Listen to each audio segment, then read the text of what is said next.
Y mira, una de las posibilidades es que se abra una ventana de baja de retenciones a la soja, de alguna manera para hacer una especie de dólar soja, digamos, por afuera de Mm. lo que ya sabemos que existe, que es el blend, etcétera, etcétera, para nada, para que haya, justamente para que al gobierno le liquide, no sé, 3.000 millones de dólares de golpe, entonces ahí en contar las divisas que hoy te faltan, lo que estamos hablando de un principio, que vos decís, sí, acá, mira, vos dijiste, la clave va a estar en encontrar financiamiento, encontrar dólares.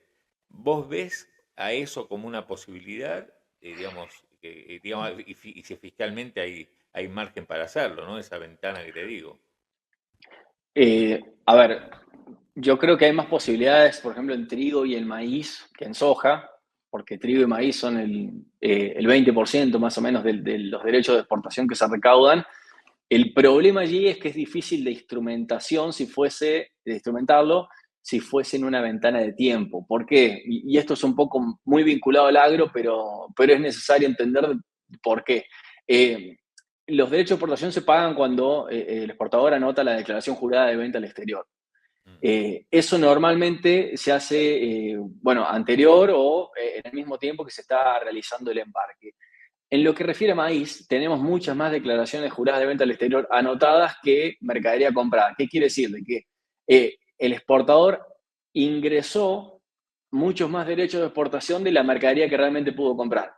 Entonces, si hoy hicieses una ventana temporal, quizá eso no se trasladaría directamente al productor para que liquide, para que venda más su mercadería, porque el exportador ya ingresó derechos de exportación por Ya lo ese notó. tramo, ya lo notó, ya le falta, y sería original de un quebranto si lo fuese a convalidar por la diferencia que le falta. Entonces, eso es un poco por ahí muy técnico y muy vinculado al agro, pero que sea ventana temporal no veo de que vaya a ser extremadamente beneficioso. Sí, si lo quisiésemos ver en términos más bien atemporales y permanentes, yo creo que sí, que es una gran medida y que el sector lo está esperando.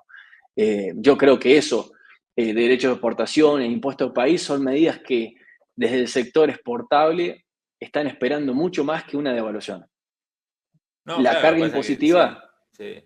No, lo que pasa es que quitar retenciones, digo, de manera permanente. Y sí. desde el punto, o sea, ni el fondo te va a bancar que lo hagas, porque necesitas fiscalmente, sino que de dónde la sacás, ¿no? El tema acá es, vos hoy por hoy necesitas, el diagnóstico es, necesitas dólares, ¿de dónde lo sacás? Nadie te presta. Y bueno, nadie te presta, no te están liquidando justamente porque, por todo lo que ya dijimos, te quedaste con el mercado, Mm. con el tipo de cambio atrasado. Bueno, abrís sorpresivamente una ventana de tiempo y decís, vengan, liquiden lo que se están guardando. Entonces, pero Mm. como algo excepcional, porque vos decís, bueno, si hoy por hoy lo importante son los dólares y resigno el frente fiscal por un tiempito. Por eso yo te preguntaba si en todo caso había margen fiscal, o sea, no correrte de la meta y tener los dólares que en este momento de manera sorpresiva aliviaría al mercado, digamos, esta turbulencia del mercado cambiario. Pero bueno, por eso te preguntaba si había un Sí, margencito. sería una posibilidad, me parece bastante remota, de que lo hagan. Lo veo más en el sentido de la política monetaria, del aumento de tasas, incluso la semana pasada ya digo, post a la, al anuncio de que se va a dejar vencer la sobretasa, que se iba a dejar vencer, ya entidades bancarias estaban subiendo la tasa. Mm, Entonces, me parece que, claro. que va más por ahí que por temas de derechos de exportación, eso yo lo veo más para el mediano plazo. Y que además el tema de divisas, y por ejemplo, vinculado al agro, que es un poco el que más se lo mira, Sí. es estacional, pero tiene su fundamento. Es decir, divisas que liquidas hoy es, por ejemplo, divisas que no vayas a tener en noviembre. Entonces, tarde o temprano, Sí, se eh, nota. en algún No, no, momento te van a sí. faltar. Claro, se nota, sí, sí. Yo por eso hacía Tenés que hacer el referencia. puente. Claro, pero además yo hacía referencia a si en junio el Banco Central, mira, acá está, vos tenés, a vos te sacamos siempre gráficos dando obviamente el crédito. Esto lo armó el camarada Amílcar. Amilcar, pero me parece que, claro, no se nota abajo, ¿no? porque abajo Sí, está, a ver espera, le voy a decir, a ver si me lo pueden subir, porque la línea sí. de abajo es justamente junio, ¿no? Donde no, Junio fue vendedor. Ujú. claro, donde vos tenés todo para arriba es compra de dólares, ¿ves? Compraste, compraste, compraste todos los meses. Y junio no se ve porque quedó abajo. Ahí está, grande. Muchas gracias, Pablo. Mm. ¿Ves? Junio quedó abajo porque terminás siendo vendedor, pero estás ahí. Mira la diferencia, ¿no? Entonces yo lo que decía es, si justamente en junio esa brecha que hay con el resto de los meses, que fue muy comprado el Banco Central, y en junio, cuando se esperaba que fuera tan comprador como el resto de los meses, y fue vendedor, entonces digo, esos dólares, eso podrías disponer. Mm. ¿No te parece? No digo, ¿estamos en la misma línea o no? Si a vos si a vos te demoraron, te retuvieron esos dólares que en junio no aparecieron porque el crawling peg, porque ya justamente te quedaste atrasado, porque te empezaron a sacar la ficha de que en algún momento podías levantar el cepo y dije, bueno, yo me guardo la soja. Esos dólares de junio no podrían aparecer ahora que necesitas dólares.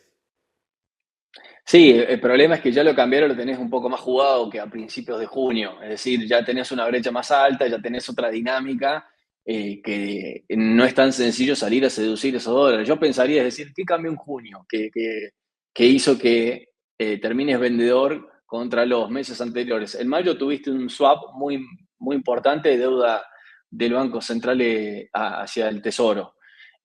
Tuviste la baja de tasas y demás, que te quedó el spread barato, tenías que se te vencía ahora la sobretasa, los créditos en dólares comenzaron a estancarse. Mm. Eh, yo quizá atacaría más el lado de lo que sí cambió, eh, e incluso retrotraer alguna medida en términos monetarios, por el hecho, me da la sensación de que cualquier debilidad en el ámbito cambiario que vos muestres o exteriorices, te termine jugando en contra, es decir, te seque aún más la plaza y le des una señal al mercado de que estás viendo cierta debilidad y Pero, cierta... eh, sí. pero eso no entiendo. En qué sentido? Porque yo, espera, yo lo que estoy pensando es a esa linita que se quedó atrás de junio. Lo que yo pienso es si vos le quitas la ventana de retenciones, por ejemplo, ¿no te aparecen esos dólares, los que no aparecieron en junio? No necesariamente te van a aparecer. Ah, Y de vuelta, el agro estuvo liquidando en el promedio en junio. Y para que se genere eso, tenés que tener anotes de mercadería sí, nuevos y sí, sí, tenés que tener mayor incentivo a compras en el disponible. Por ejemplo, sí. lo que se estuvo haciendo mucho en junio era negocios con pago diferido, porque las tasas de ROFEX estaban mucho más atractivas que la tasa en pesos. Eso te Mm. genera un diferencial que si descontás y haces el sintético y demás, te queda un valor hoy mucho más firme que el valor spot de la divisa. ¿Qué significa? ¿Qué es en términos netos todo eso? De que son menos liquidaciones hoy. Entonces, ya tenés, me parece que la cuestión cambiaria bastante lanzada y que esas cuestiones te pueden llegar a traer algo más de inestabilidad. No quiere decir que Claro. no vayas a tener más liquidaciones. Yo atacaría todo en su conjunto. Si vas a dar esa ventana, no la des sola, sino consolidar un poco la cuestión del spread del costo del financiamiento entre pesos y dólares. Mm. Y bueno, de intentar morigerar un poco las cuestiones estas que hicieron que junio es más complicado. La clave también son los créditos en dólares, que eso también se aplacó mucho. Eh, toda divisa que también se esté postergando eh, puede ser plausible de liquidarse hoy, pero que no la vas a tener en otros meses. Entonces, en esos otros meses que no la vayas a tener, asegúrate de tener algo, algún financiamiento, lo que sea, porque si en junio Claro, sí, se sí, sí, piensa que sí. están pasando, claro, si están faltando reservas en junio, en octubre, noviembre va a ser otro partido quizá. Eso que vimos de junio, el achatamiento de junio, ¿cuántos son? 2.500 millones de dólares, que es lo que habitual o lo que se esperaba que se liquide en junio y no llegó. ¿En qué sector? ¿Agro? Sí, El agro, teniendo en consideración el blend, te liquidó 2.400 millones de dólares. Está de vuelta y en el acumulado está bien en el promedio, sacando el año pasado. ujú, Eh, está dentro del promedio. Obviamente, ahora la cuestión es, mira, si yo me financio en pesos, no liquido, me quedo con la mercadería. Que eso para las claro, reservas del sí, Banco sí, sí, Central es contraproducente. claro, claro, ¿Ok? Entonces, mientras más postergues ese tipo de decisiones, peor va a ser.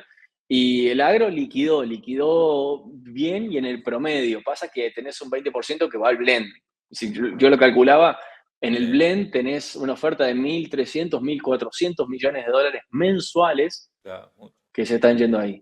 Pagás algo de importaciones con el contado, pero es mayor la oferta. sí, sí. ¿Querés preguntarle algo, don Martín? Sí, te quiero preguntar, ¿cuál es tu expectativa que pase con la tasa de interés en pesos? Hoy nos quedamos como en el medio, ¿no?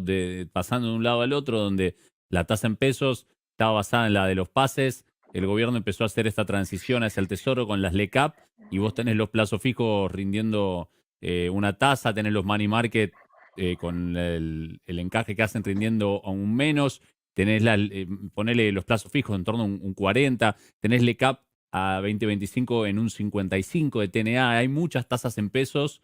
No sé bien cuál es la de referencia y ahora se anuncia esta nueva política monetaria con las tasas de regulación monetaria y estamos teniendo una suba de la brecha.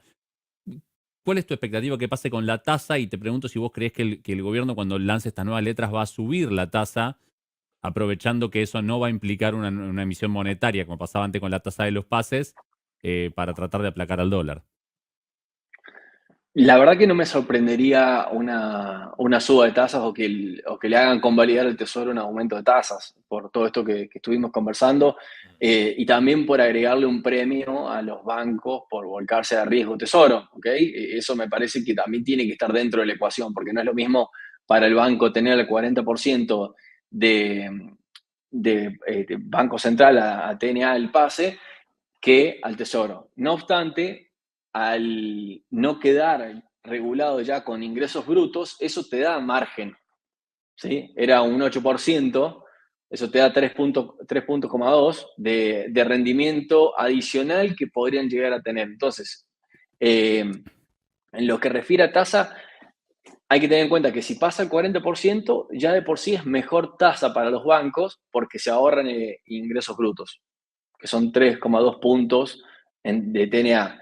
Si a eso le agregas un poco más para que sea el premio mayor, la contracara de eso es que el Tesoro va a tener que convalidar mayores intereses y consecuentemente tener un mayor superávit. Yo lo que calculaba el domingo, si mal no recuerdo, es que el esfuerzo fiscal extra de pasarle todos los pases que hoy tiene el central son unos 500.000 millones de pesos si lo convalidas a la tasa de la política monetaria.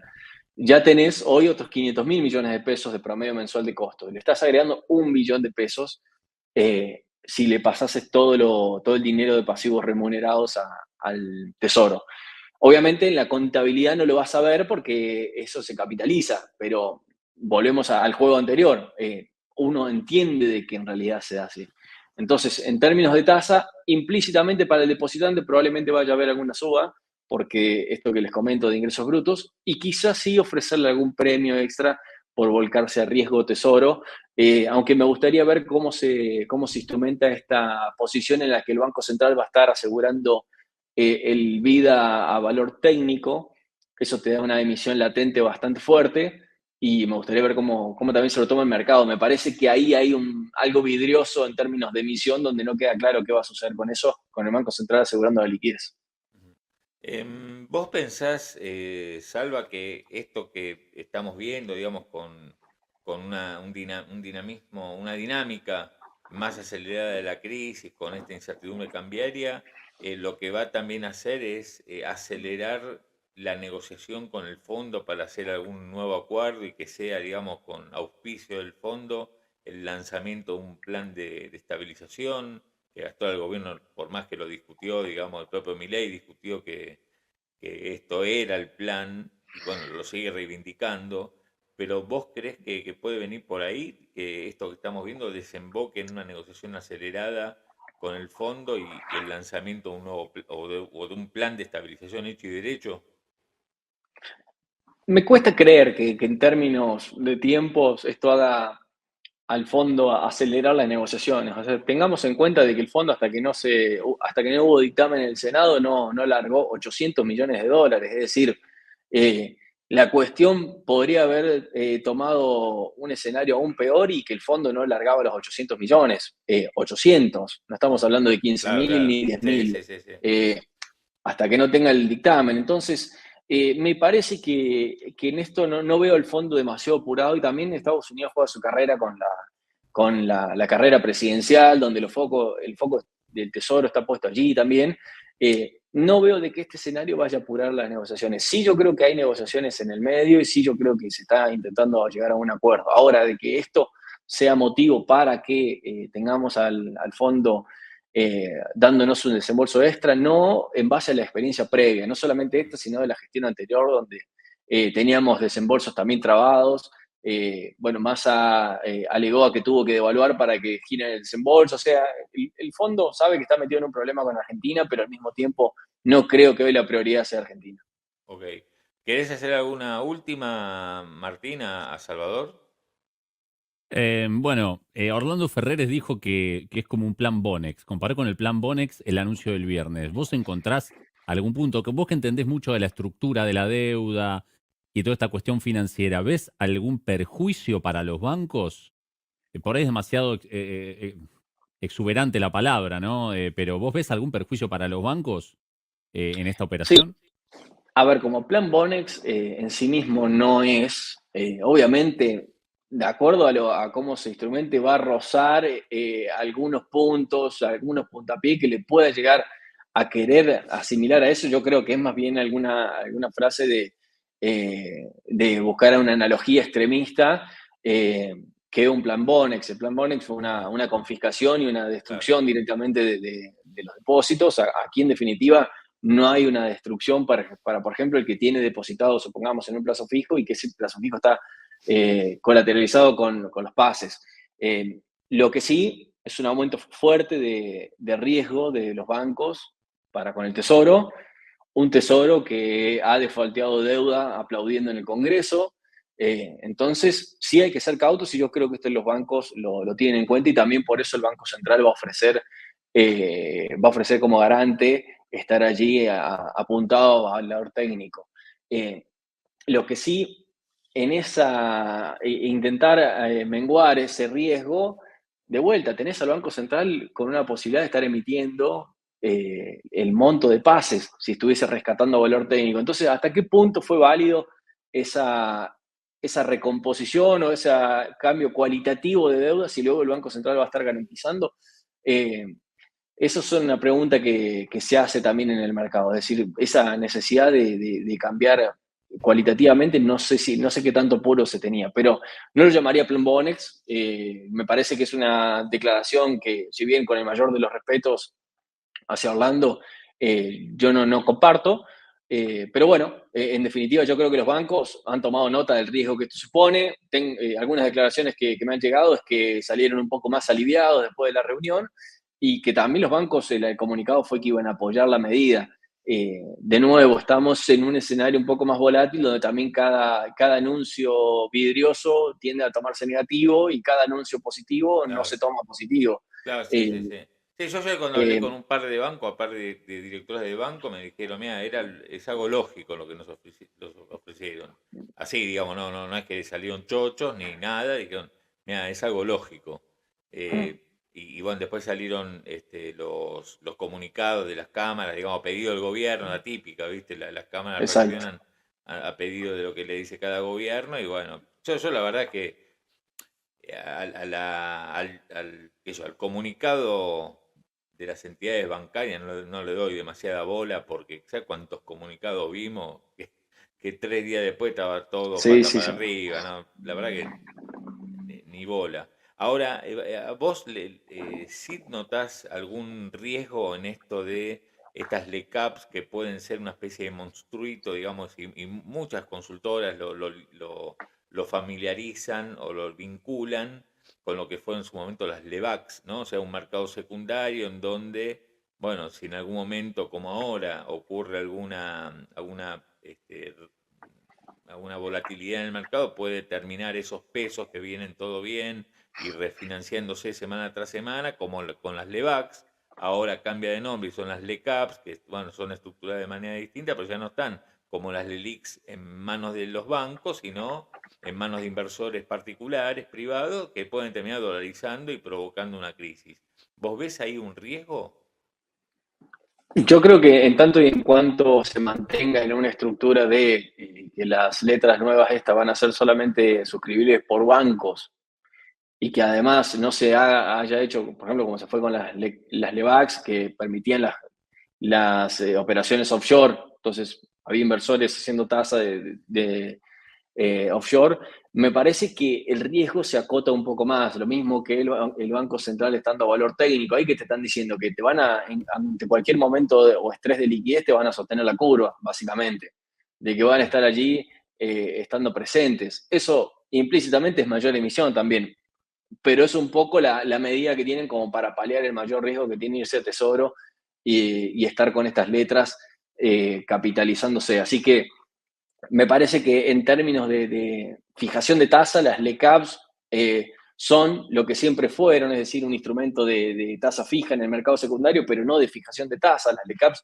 no sirvieron en sí mismo para fijar tasa, sí sirvieron para ver una temperatura de mercado y ver a qué tasas tenía que estar colocando el Tesoro. Sí, yo lo miro en todas las licitaciones, la curva de tasa licitada fue aumentando en las últimas licitaciones a partir de que se comenzó a calentar un poco más la cuestión cambiaria. Entonces, las LECAPs terminan siendo de vuelta un instrumento más bien de negociación secundario más que fijación de tasa de política monetaria.